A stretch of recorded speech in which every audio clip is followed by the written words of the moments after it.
The town of Dry Creek sat quiet under a sun that punished everything it touched. Even the wind moved slow, dragging dust like it was tired of carrying secrets. By midday, the whole town gathered by the saloon. Men with rifles, women clutching rosaries, children peering from behind their skirts. And in the middle of them stood Elara May Holt, barefoot, wrists bound, a rough board hung from her neck. Witch! Betrayer! The word betrayer had been burned into the wood with a branding iron, the edges still blackened, the smoke of it clinging faintly to her hair. She didn't look up. Her eyes were fixed on the ground, cracked earth, a circle of footprints, the same patch where a few weeds dared to live. The preacher's voice wavered over the heat. "The wages of sin," Elara whispered, barely a breath. "Not here." He faltered. "What did she say?" A woman hissed. Elara lifted her head. Her face was streaked with dirt and something like disbelief. "Please," she said softly. "Not here." The sheriff, a broad man with a rust-colored beard, shifted his boots. "You'll hang where the people can see it. Justice don't move for begging." But someone in the back did move. A man on horseback, hat low, jaw set like a nail. Jonas Hale. The townsfolk knew him, a widowed rancher who spoke to no one since the fever took his wife and little girl last winter. He'd buried them himself, on a hill that overlooked this same stretch of dust. Now he spoke, voice slow and rough. "Sheriff, you're standing on my land." The preacher frowned. "Land belongs to the town now." Jonas's eyes stayed fixed on the rope. "Maybe, but the ground under her feet don't. That's where my wife and child lie." The crowd stirred. Someone coughed. Elara blinked, confused. "Yar!" Jonas dismounted, each step deliberate, boots grinding the dust. "You hang her here," he said. "You hang her over my dead." A thin boy tugged at his mother's sleeve. His voice carried clear. "Ma, she's crying." No one answered him. Even the wind stilled. The sheriff shifted uneasily, then spat. "Fine, move her down to the ravine." He jerked his head to his deputies. As they dragged Elara away, the sign bumped against her collarbone, leaving a bruise shaped like a word she'd never spoken. Jonas stood alone as the crowd dispersed, hat in hand, eyes dark with something between shame and resolve. The sun dipped low, and the hanging tree cast its first long shadow of the day. By the time they reached the ravine, dusk had come, that hour when the sky bleeds red and the earth holds its breath. The rope swung loosely from the oak branch they'd chosen, creaking with every gust of wind. The preacher muttered prayers no one listened to. The sheriff just looked tired, and Elara, trembling but upright, whispered again, "Please, not here." Her wrists were bound so tight, her fingers had gone pale. Dust clung to her lashes. She didn't cry. She only kept her eyes on the horizon, maybe searching for something she'd never see again. Jonas Hale rode behind the cart, hat pulled low. He hadn't spoken since the square. When the deputies looped the rope around Elara's neck, something in him cracked like old wood. "Hold on," he said. The sheriff turned. "Jonas," I said, "hold on." Jonas dismounted, hand resting on his revolver. The light caught the metal. "Untie her." The preacher's voice rose sharp, trembling with fear. "You defy the Lord's will?" Jonas's tone didn't change. "If that's the Lord's will, he can come hang her himself." No one moved. The air grew heavy. Then Jonas drew and fired. The shot tore through the rope, snapping it clean. The crowd screamed. A woman dropped her lantern, and fire spilled into the dry grass. The flames caught quick, curling toward the sky. Jonas grabbed Alara by the arm. "Run!" She hesitated. "They'll kill you!" He looked back once. The sheriff shouting orders, men fumbling rifles, the oak tree already catching fire. "Then they'll have to aim fast," he said. He pulled her toward his horse. The animal reared, frightened by the blaze, but Jonas steadied it, hauling her into the saddle before swinging up behind. "Hold on!" he growled. They bolted through the ravine, firelight chasing them, smoke swallowing the screams. The world turned orange and black and furious. Alara clung to him, coughing, her face pressed into his shoulder. The heat clawed at her back. Behind them, the sheriff's gun cracked twice. One bullet whistled past Jonas's ear. The other struck the rocks ahead, sparking stone. They didn't slow until the fire was just a faint glow behind them, the town's justice burning itself out. At last, Jonas pulled the reins, bringing the horse to a stop beside a dry creek bed.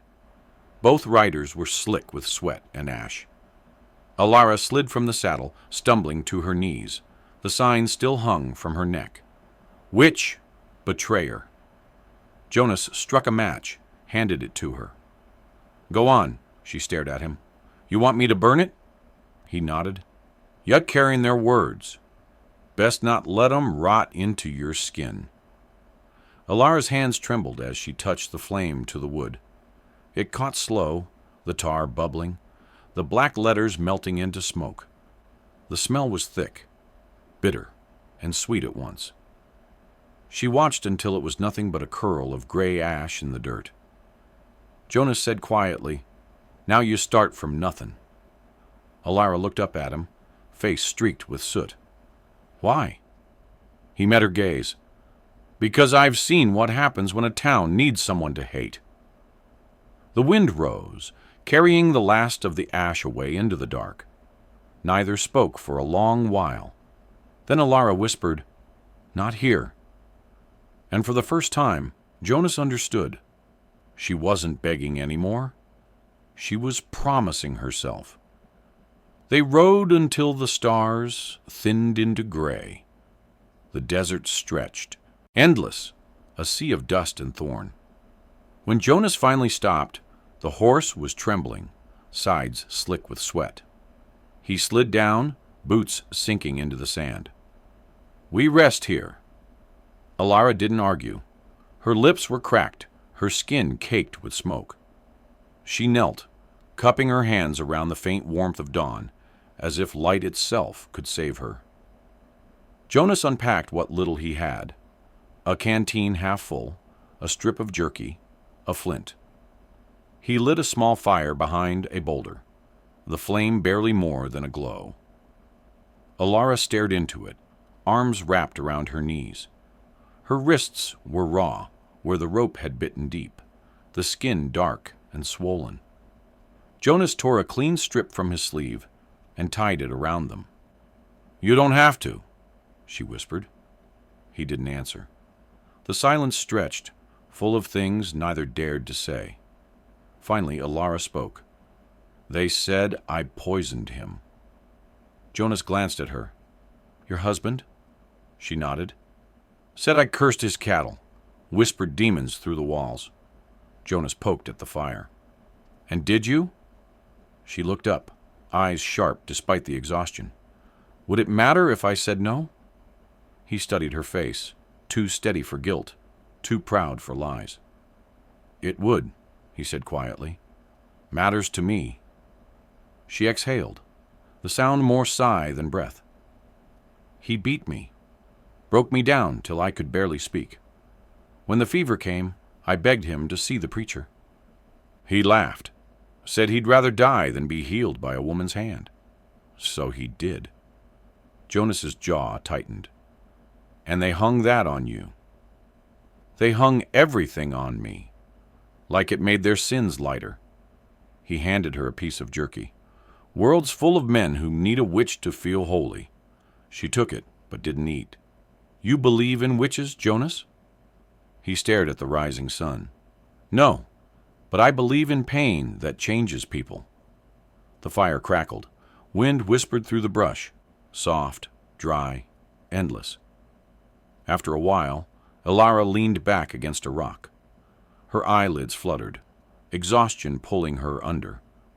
Jonas watched her sleep, the ashes of the burned sign still clinging faintly to her hair. She looked less like a sinner, and more like a woman who'd survived too many winters alone. He turned his gaze to the horizon, where a line of dust shimmered faintly in the distance. He couldn't tell if it was just wind or men still hunting them. By noon, she woke to find him loading the horse. "You could have left," she said. "I thought about it." "And?" He met her eyes. "Didn't like who that made me." Ilara rose slowly, wincing from the rope scars. "Where now?" "North," he said. "There's canyons there. Water if we're lucky." They rode side by side, the desert stretching wide and cruel around them. After an hour of silence, Ilara said softly, "I heard about you. Before the fever. Folks said your wife was cursed." Jonas's shoulders tensed. They said a lot. "She die in that cabin?" He nodded once. "Took my little girl, too. Fever burned through 'em both before I could bury one." Ilara's voice was barely a whisper. "I'm sorry." He looked at her, the sun painting his face in harsh lines. "Don't be. Sorry's just another word for nothing left to fix." That night, the sky bloomed with stars. Jonas built another small fire, careful to shield it with stones. Ilara sat close, rubbing her wrists, staring at the flames like they might answer her. "They'll come," she said. Jonas nodded. "Let 'em." She turned to him. "You'd die for me?" He didn't hesitate. "No, I'll die for the choice I already made." For a long time, neither spoke. The fire whispered. Somewhere far off, a coyote cried to the moon. Then Ilara whispered again. That same phrase, but different now. "Not here." Jonas looked up. "What?" She met his gaze. "Not here. Not where they can find us. Not where their hate still breathes." He nodded slowly, understanding. "Then we keep moving." And as the fire burned down to coals, both of them, hunted, broken, half-living, sat in silence, listening to the desert breathe. By the fourth day, the wind began to taste of dust and danger. Jonas saw it before he heard it. A line of brown rising against the horizon, like a ghost dragging its cloak across the land. "They've found our trail," he muttered. Ilara shaded her eyes. In the distance, the faint glint of sunlight off rifles. How many? Too many for luck, not enough for mercy. They pressed on through the canyon, walls of red stone towering on either side. The horses' hooves struck sparks on the rock, echoing loud enough to give them away. By dusk, they found a narrow cave above the wash and crawled inside. The space smelled of earth and old rain. Jonas dropped to one knee, hand pressed to the ground. "They'll have dogs," he said. Ilara's voice was quiet but steady. "Then let the earth hide us." She scooped handfuls of dust, rubbed it into her skin, her hair, her dress. Jonas followed, masking the scent of sweat and horse. The sage burned their throats, but it worked. The air filled with its sharp, bitter perfume. When the riders passed below, torches flickering, neither of them breathed. The dogs barked once, twice, then whined and turned away. Jonas didn't move until the sound of hooves faded into the dark. Only then did Ilara whisper, "You saved me again." He shook his head. "No, you saved yourself by not screaming." At dawn, they crept from the cave. The horizon was pink, bruised, quiet. Jonas found an old trail leading north, barely a path, more a memory. They walked beside the horse to save its strength. Every few miles, he glanced back, eyes narrowed. "They'll circle back," he said. "Men like that don't rest easy when they think." "They've lost face." Ilara kept her gaze forward. "Then we make 'em think we're ghosts." By midday, the heat was merciless. The last of their water was gone. Jonas's lips split. Ilara's skin blistered at the collar. They came upon a dead mesquite tree, blackened by lightning. Jonas sank beneath it, shoulders slumping. Ilara stood beside him, eyes half closed. "You ever think maybe they were right?" she asked. He frowned. "About what?" "About me. About curses." Jonas looked up at her, sweat tracing lines through the dust on his face. "A curse don't hang folks, Ilara. People do that." When night fell, thunder rolled far to the west. The smell of wet air drifted close, heavy and electric. Jonas gathered dry brush, set a small fire, shielding it with his hat. Ilara sat across from him, knees pulled close, the glow painting her face in copper light. "Tell me," she said softly, "what do they call you back in town?" He poked the fire with a stick. "Used to call me Hale the Honest. After the fever, they stopped calling me anything at all." She smiled faintly. "You still honest?" "Not lately," he said. For a long time, the thunder filled the silence between them. Then Ilara reached toward the flames. The heat licked her skin, glowing against the mark on her wrist, the deep rope scar that hadn't yet faded. Jonas watched her, then reached for his knife. "Let me." He heated the blade in the coals till it glowed, then pressed it gently to the wound. The hiss filled the night. Ilara didn't flinch.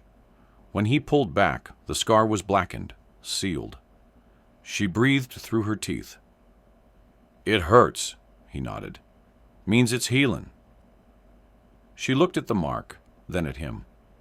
"You think we'll live?" Jonas gazed toward the horizon, where lightning stitched the sky. "Don't know," he said, "but we ain't dying for 'em." When the storm finally broke, it came like a cleansing, rain sweeping across the flats, washing their tracks away. They stood beneath it, faces lifted, letting it erase the past day's dust and blood. Jonas whispered, almost to himself, "Maybe the desert's got a short memory." Ilara smiled through the rain. "Good. Then maybe we do too." By morning, the riders were gone. Only their hoof prints remained, half flooded by the rain. Jonas stared at the tracks for a long while, then turned north. "Come on," he said. "Ain't no sense waiting for ghosts to remember us." Ilara climbed into the saddle, water dripping from her hair, the burned mark on her wrist still fresh but clean. They rode toward the mountains, leaving the storm behind. For the first time, the sky seemed less like a judgment, and more like a promise. They found the basin by accident, a hollow of cracked stone and wind, half swallowed by sand. Bones of an old mining camp scattered like secrets. A rusted winch, a broken cart, and one crooked sign leaning against a boulder that read, "Dry Hope Mine." Jonas laughed once, dry and hollow. "Hell of a name!" Ilara swung down from the horse, knees trembling.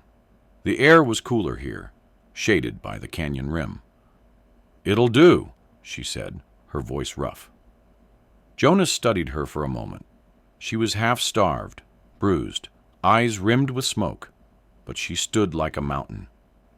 Inside the mine, the air turned still, cool, echoing. Jonas lit a lantern and hung it from a nail. Its glow crawled across the walls, showing where silver veins once ran like frozen rivers. "This place dead," he said. Alara brushed her hand along the rock.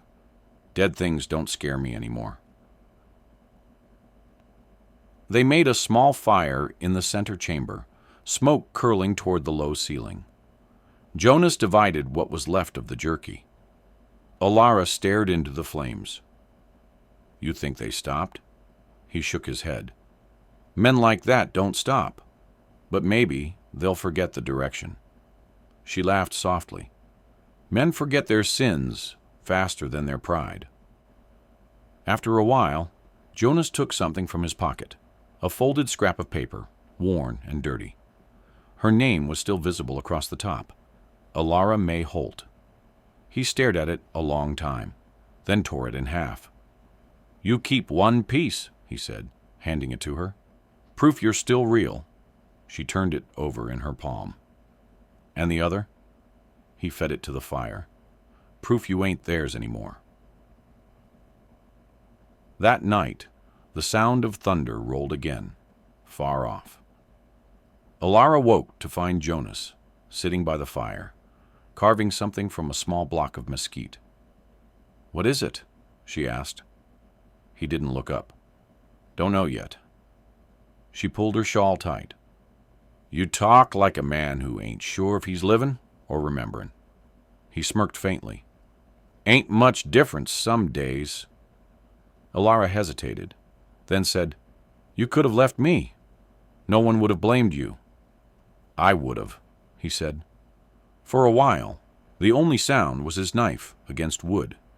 Then Alara reached into her pocket and took out something she'd kept hidden, the charred corner of the sign they'd burned. "I kept this," she said. Jonas looked at her sharply. "Why?" She ran her thumb over the blackened edge. "Because it's mine now. They gave it to me in hate. I'll keep it as proof I lived through it." He nodded slowly. "Fair enough. Then we bury it right." And before dawn, they climbed out of the mine. The stars were fading, the air cool and clean. Alara dug a shallow hole with her hands, the earth damp from the night air. She placed the burned wood inside and pressed the dirt over it, smoothing it flat. Jonas drew his knife and cut a small line across his palm. The blood welled dark. He let it drip once onto the mound. "For luck," he said. Alara caught his wrist. "That ain't luck. That's memory." He smiled faintly. "Same thing out here." When the first sunlight crept over the ridge, she whispered something he barely heard. "Not here." He frowned. "What?" She looked toward the rising light. "This time, it don't mean fear. It means not here for dying." Jonas nodded once, slow. "Then we start living, I guess." Get back inside, they built the fire high. Jonas finished carving the thing in his hand and set it beside the flame. It was rough, uneven, but the shape was clear. A small bird with one wing lifted, as if caught between flight and fall.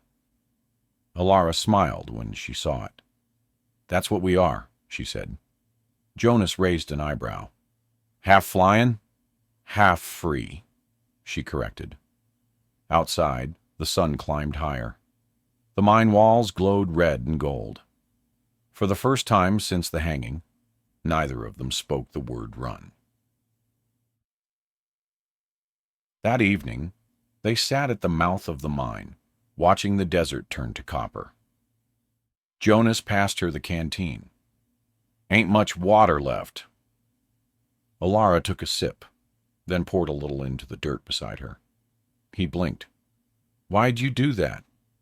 "For the land," she said softly. "Everything deserves a drink when it's forgiven." He studied her face, the calm in it, the faint light returning to her eyes. "Forgiven by who?" She smiled, small but sure. "By me." Weeks turned to a kind of half-season, neither summer nor fall, just wind and silence. The land forgot their names, and that suited them fine. Every morning, Alara walked to the ridge, where she'd buried the last piece of her shame. The soil there was dry, stubborn. Still, she pressed her fingers into it and planted what few seeds she found in the abandoned mine. A handful of wild mustard, some cracked corn, and something that might have been barley. Jonas watched her from a distance, hat low, hands roughened by work again. "Won't grow," he said one morning. "Then it'll die tryin'," she replied. It rained 2 nights later, soft, slow rain that smelled of dust turning back into life. She stood in it, face lifted, arms open, letting the water soak the ashes from her hair. Jonas stood nearby under the ledge, smiling despite himself. "You look half mad," he said. Alara's laughter echoed through the canyon. "Maybe madness is what freedom sounds like." By the 4th week, green shoots appeared, thin, trembling, fragile things, but alive. Alara knelt beside them every dawn, whispering to the soil. Jonas never asked what she said. Maybe prayers, maybe names. At night they talked by the fire. The air smelled of smoke and sage, and sometimes laughter. Small, quiet, real. Jonas told her stories of his little girl, how she'd hum to the horses before storms. Alara told him about her mother, who used to braid her hair with wildflowers before church, saying a woman carries her peace in her hands. "Your mother sounds kind," Jonas said once. "She was," Alara murmured, "right up until the day the town called her sinner, too." He looked at her. "You saw it happen?" Alara nodded. "That's how I learned silence don't save you." The fire cracked. He had no answer for that. Far to the south, Dry Creek moved on as if nothing had changed. The sheriff told himself justice had been done, that the desert had swallowed another ghost. But the boy, the one who'd spoken up at the hanging, sometimes climbed the hill at sunset and swore he saw a faint line of smoke far off in the north. "Ma," he'd whisper, "the witch ain't dead." And his mother, who remembered the fear in Alara's eyes, would hush him fast. But even she sometimes woke at night to the smell of rain and ash, and wondered. Back in the basin, Jonas built a fence from fallen beams, patching it with iron scraps. Alara started calling it the circle. "Ain't much of a circle," Jonas said. "Doesn't need to be," she replied. "Just needs to keep something alive." Within weeks, the shoots turned into small patches of green, bits of defiance blooming against the gray dust. One morning, Jonas found her kneeling there, head bowed, her hand pressed to the dirt. "You prayin' again?" he asked. She shook her head. "Thankin' it. It gave me back something I didn't know I'd lost." He smiled faintly. "What's that?" "Belongin'." At night, when the wind blew colder, Jonas would sit by the fire, carving figures out of wood, birds, horses, sometimes faces. Alara teased him for his stubborn hands, but one evening he handed her something different, a carving of a single flower pushing through a skull. She turned it over, tracing the lines with her thumb. "You think that's what we are?" He shrugged. "Seems right. Ugly, but still breathin'." Alara smiled softly. "I'll take that kind of pretty."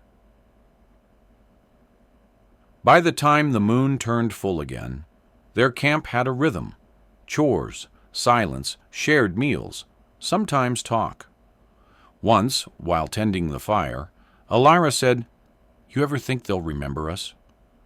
Jonas watched the sparks drift upward. "Maybe, but I'd rather the land remember. It don't lie as easy as people." She nodded, eyes reflecting the glow. "Then the land'll do." The wind carried a trace of rain again, faint but sure. Jonas rose, tipping his hat back, and looked toward the north, where the mountains met the sky. "Storm's coming," he said. Alara's voice was soft but steady. "Good. Maybe it'll water what's left of us." They stood together side by side, watching the dark clouds roll closer. The garden below them trembled in the wind, alive despite everything. And for the first time, they didn't feel hunted, just human. It began with a horse's cry, distant at first, carried by wind through the canyon, like a memory trying to find its way home. Jonas was mending the fence when he heard it. His hand froze mid-swing. Alara looked up from the garden, her breath catching. "That's no wild one," he said. "That's a saddle horse." They listened, hooves against rock, the steady rhythm of a rider who knew how to move quiet. Jonas grabbed his rifle and motioned for her to get inside the mine. Alara hesitated. "If it's them, it ain't all of 'em," he said. "Too few hooves." She slipped behind the entrance, shadowed by stone, as Jonas stepped out into the open. The rider appeared at the ridge, lean, dust-covered, a coat torn at the shoulder. He rode a brown mare near collapse, reins loose in tired hands. "Hold there," Jonas called, voice low. The rider lifted both palms. "Ain't looking for trouble." He was young, no beard, eyes sunburned pale. Jonas didn't lower the rifle. "From town?" "From what's left of it," the stranger said. "Dry Creek." Alara's breath hitched from inside the mine. The boy slid off his horse, boots crunching gravel. "Name's Samuel. Sheriff sent me north weeks ago, looking for game. Came back and found half the town packed up. Folks said the witch's ghost cursed the well again." Jonas's jaw tightened. "And you came all this way to chase a story?" Samuel shook his head. "No, sir. Came for the truth." He looked around the basin, the faint smoke, the garden pushing through dust, the tracks of 2 lives carved into quiet earth. "Alara Holt," he said softly. "You're alive, ain't you?" Alara stepped from the shadows then, slow and steady. Her hair was tied back with a strip of cloth, her eyes clear but watchful. The scar on her wrist caught the light. Samuel froze, mouth half open. I heard what they said you'd done, but you don't look like a ghost," she finished. He nodded. Jonas lowered the rifle, just enough. "You bringin' the law with you?" The boy shook his head. "Law don't ride for the dead, mister. Sheriff swore he buried her." Alara studied the young man's face. "Then why come?" Samuel looked at the garden, the stubborn green against the red earth. "'Cause I didn't believe a witch would make something grow." The wind caught the hem of her dress, fluttering it like a small flag of surrender. "You believe in witches, boy?" she asked quietly. He swallowed hard. "Not anymore." They sat by the fire that night, the 3 of them. The boy told them Dry Creek was falling apart. The well dried up, cattle dead, preacher gone. "Some say the Lord turned his face away," Samuel said. "Others say it's what happens when folks hang the wrong soul." Alara stared into the fire. "There's no wrong soul to hang," she said. "Only the living that get left behind." Jonas handed the boy water. "You got a home?" Samuel shook his head. "Not no more." Jonas nodded toward a patch of earth near the garden. "Then pitch your tent there. But you keep what you see here quiet. Understand?" Samuel met his eyes. "Yes, sir." Later, when the boy was asleep, Alara and Jonas stood at the edge of the ridge. Storm clouds gathered over the mountains, dark and swollen.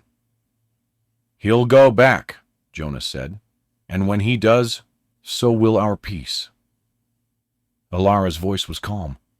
Peace was never ours to keep. Jonas turned toward her, the wind tugging at his hat. "You trust him?" She nodded. "He's too young to lie well." The first drops fell then, cold, heavy, soaking the earth. The smell of rain filled the canyon. Jonas watched the boy sleeping under the makeshift tarp, the fire glowing near his boots. "Maybe he's proof," Jonas murmured. "Proof something decent still finds its way through the dust." Alara looked toward the garden, where the plants bent under the downpour, but did not break. "Not proof," she said softly. "Just a chance." The thunder rolled again, shaking the walls of the canyon. Jonas tipped his head back, letting the rain strike his face. "We run again?" Alara smiled faintly. "No, we stay. Let the land decide what it wants from us." And so they stood there, outlaw, witch, and wanderer, under the returning storm. No fear, no flight, only the sound of rain against the stubborn green. The storm passed in the night, leaving the world raw and new. The canyon floor shimmered with puddles that caught the morning light, mirrors for the living. The air smelled of iron and sage, and for the first time in months, the sky looked clean. Jonas stepped outside before sunrise, rifle slung loose, hat in hand. The earth felt soft beneath his boots, alive again.